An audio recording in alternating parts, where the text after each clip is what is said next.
This question is from CBSE 2025 examination.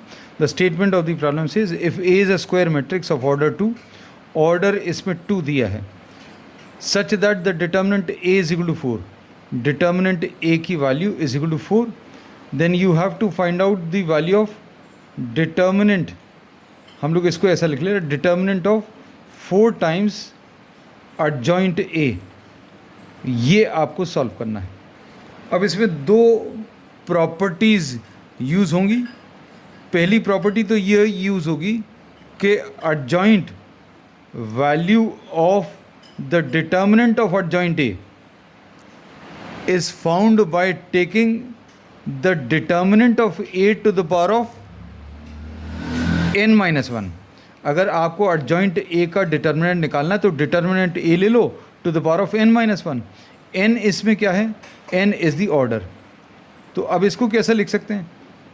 Determinant of adjoint A will be equal to determinant A 4 आ गया और order कितना है? 2 है, तो 2-1 मतलब ये 4 टू द पावर ऑफ 1 आ जाएगा. So adjoint A will be equal to 4 आ गया. अब दूसरी प्रॉपर्टी क्या यूज़ होगी? This is the first property.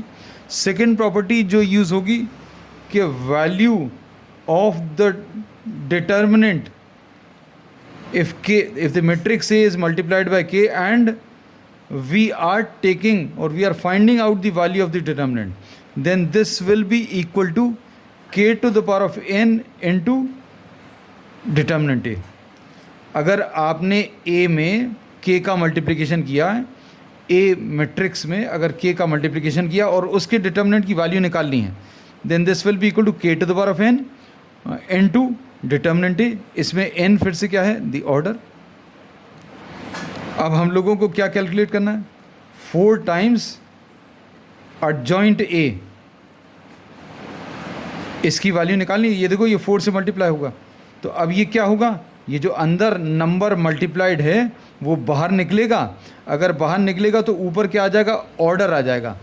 अब ऑर्डर से अभी हम लोग मल्टीप्लाई करेंगे इनटू व्हाट? द डिटर्मिनेंट, जो अंदर अभी हम लोगों को दिया हुआ है उसका determinant, into determinant of adjoint A. अब ये 4 to the power of n की वैल्यू, ऑर्डर कितना है इसका? 2 है, इनटू एडजॉइंट ए का डिटर्मिनेंट, एडजॉइंट ए का डिटर्मिनेंट 4 है. So this will be 4 square into 4 which will be 16 into 4 and this will be equal to 64. तो 64 is given in the option B.